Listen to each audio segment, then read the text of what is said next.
So today I'm really stoked because we're bringing on not one, not two, but three industry experts, coaches, digital entrepreneurs, and marketers who are alumni graduates of Empower. What they're going to do is they're going to share their stories of who they are, what they do, what they've built, who they help, and really they're going to share their whole experience of just building their business and all of the roadblocks and pitfalls and challenges that come up with that and things that they've done to get over that hump. So today, first and foremost, we've got Miss Sophia Cleverly here. I'm so excited for you to be here. Hi, everybody. I am Sophia Cleverly. I help midlife women like myself navigate the changes of menopause and midlife. One of my favorite things about what you do is that you help women in a pretty vulnerable season of their life. I'm very happy to lead from vulnerability. That is what I've decided and what I've chosen. I guess in the aspect of who my clients are, they come with vulnerabilities that they want to create lasting change with. And that's why they come. In terms of an entrepreneur, I think it's very personal to everybody, but I would say that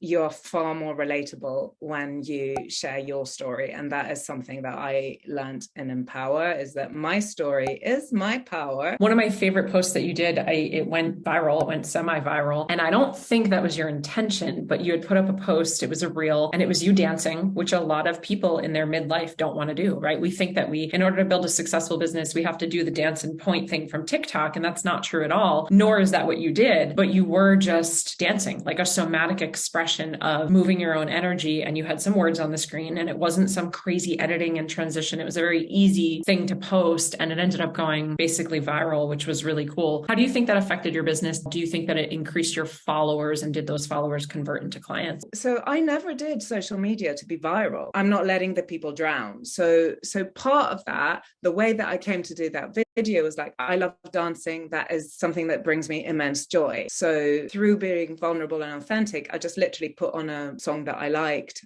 and just really felt it and really showed up as myself and said some things that I wanted to say. And it really hit a chord and hit some kind of algorithm now. But I messaged you straight after, didn't I, to say, this is really crazy. It changed my confidence because you said, see, they can feel it. So now I have built that group coaching program. We're now in and launched it. And there's 4 people in it. And we are in week 8. I've just done it. I've just come off the call, of week 8 out of 12 weeks. That's amazing. So now you have 4 people in this group program and you're serving them while creating it. How does that feel? How have you kind of been navigating that? I would say there's 2 parts of that. The one is the organic part, borrowing the belief from you and the other people around me that I can make the program. And so basically in Empower, you're just given the steps and you follow it. It's still you creating it. It's not some kind of AI. You create your program, but you're given the steps and you're in a structure. I was really nervous about that because I also have dyslexia. Sometimes I am aware that my process is slower. I've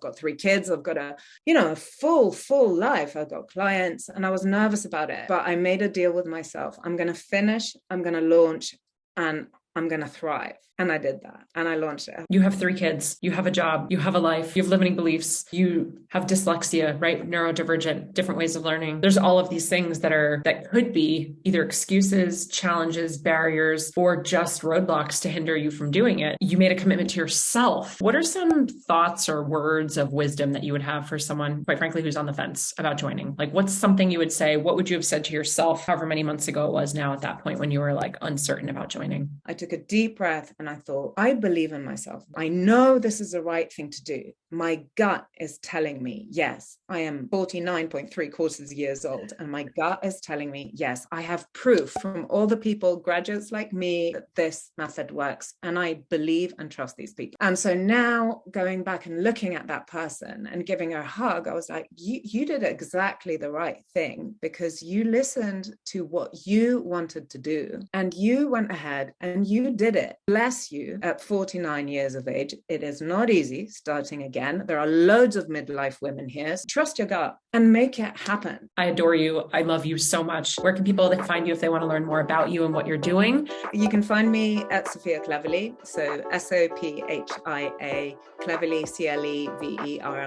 That's where I mainly hang out. is on Instagram. I'm really excited, crew, to bring you this next guest, one of our other alumni. This is the one and only Hanna Caroll, and she's going to share all about herself and her story in just a moment. And Hanna actually is quite different. When she came to Empower, I believe at the time you were single, not anymore, men, not anymore. But I believe at the time you were single. You were recently laid off from your job, which is really fun to, not have an income and then invest in yourself. You're younger, right? And with that comes also reservations and hesitations of people wanting to get into the coaching industry when you are younger. It's kind of like, well, who's going to listen to me and how much life experience do I have? All right. Well, Hanna, my dear, tell everybody who you are, what you do, who you help, and let's get into it. I'm Hanna. I'm a career mindset coach. So I help people get unstuck into fulfilling careers, and I help people move through things like self-doubt, lack of confidence, fear, being a beginner, all of those things that a lot of us experience, especially myself. What was your job before? How did you become unemployed? And then how did you decide this is the time to start a business? I'll take it back to when I was in a 9-to-5.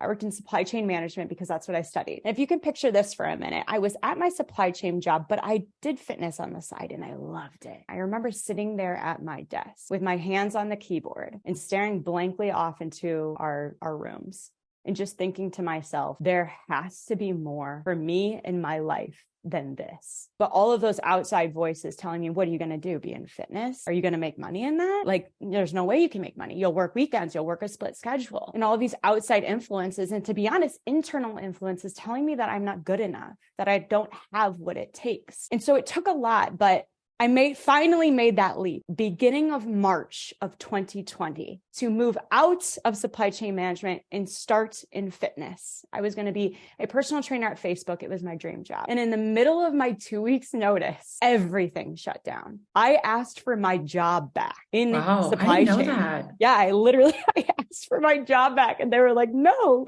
we can't hire you. Our company's going under because of the pandemic. And so I was unemployed with not even receiving unemployment income because I quit my job. And my new job of being a Facebook personal trainer just disappeared. I couldn't do it anymore. They're like, we can't onboard you. And I'm like, what are you talking about? Everything crumbling before me, right? But I knew at that moment that I had an opportunity and I had to keep going. So I kind of started this fitness business online. I was making like $500 to like $1,000 a month. Eventually, I realized that I wanted to teach mindset. I luckily did a lot of mindset work before I got into the program to be like, you better check the ego at the door, sis. Like, are you trying to build this business or what? So I'm in the second round of Unstuck right now, helping women get unstuck and into careers they love. And we're in week 10. And it's very cool that this is running while we're on this call. And I know now when my next round is going, and I have employees and people that help me run it. And I have support coaches. And we have a marketing thing. Yeah. A year later. That's insane. Yeah. And I even remember, I don't know if you remember this, Jess, at the end of Empower, when we were like all doing our thing, I was still pulling back and I was like, yeah, well, I'm kind of like going to be on the road. Yes. You pushed off your launch. You didn't want to launch. And I was like, oh,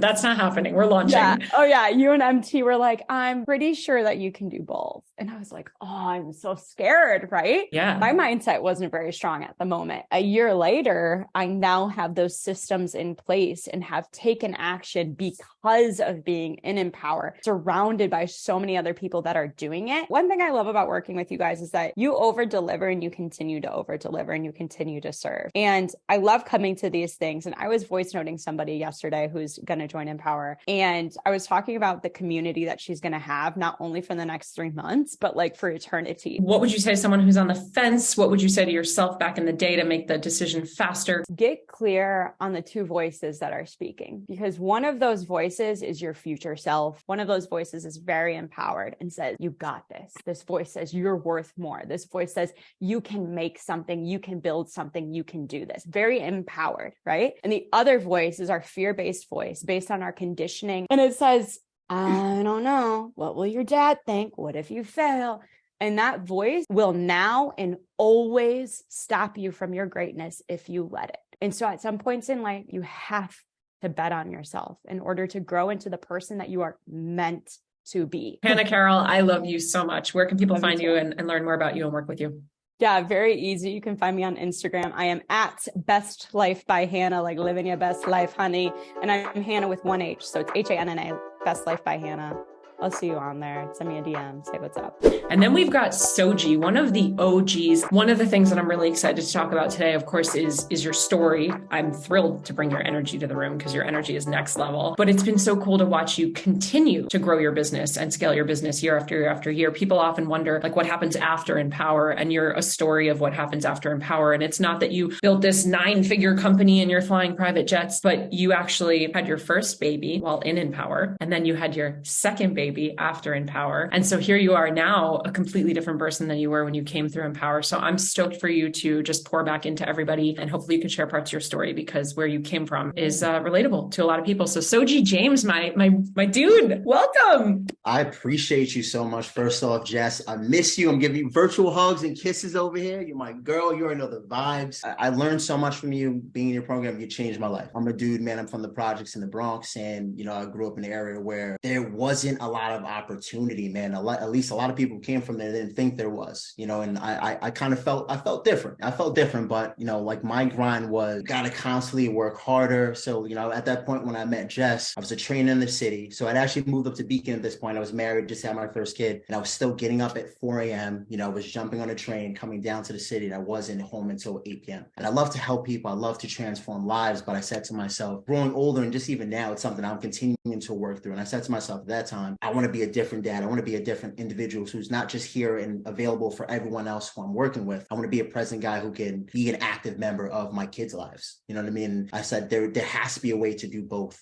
And, her Jess and her energy was just infectious, and just her ability to just kind of dangle this carrot of hope that there's a different way to look at things. There's a different way to put yourself out there, and you have these special gifts. You have a special story. Just get out and spread it because it's going to resonate with some people. I help burnt out dieters basically lose fat and find more confidence by ditching quick fixes for a new relationship with food and fitness. So I help them kind of break through those old storylines and get off that cycle of, trying these diets that are basically setting them up to fail from the beginning, and just find a new hope and create a process that they love and enjoy while empowering and just creating a new life for themselves. And when I went through the program with Jess, I was just doing all these one-on-one sessions. I was, running back and forth. I was a strength coach at a high school. So you used to take coaching calls from your phone on the track. Well, I remember you sitting on the track on coaching calls. I felt like, I was enjoying myself. I was helping a lot of people, but I was like, there has to be a better way to do this in a more sustainable way, in a way that will grow my impact and allow me to, dissipate my energy a little bit more in a safe way for myself. Like, I don't want to burn out. And this is something I want to be able to impact and change people's lives for years to come. So I had to find a different way. And I went through Empower, and I basically came up with the first level of the concept of my Elevate You course, where it's a 12-week course where I'm teaching food skills. I'm teaching people how to unlock their savagery by training like an athlete. And mindset wise, I'm just kind of helping them get clear on how they want to feel in their process. What would you say, we're putting a bow on things, what would you say to someone who's unsure, on the fence, thinking that they're too busy, it's not the right time, or just even your past self? What would you say to him? There's always going to be an excuse that you can find to justify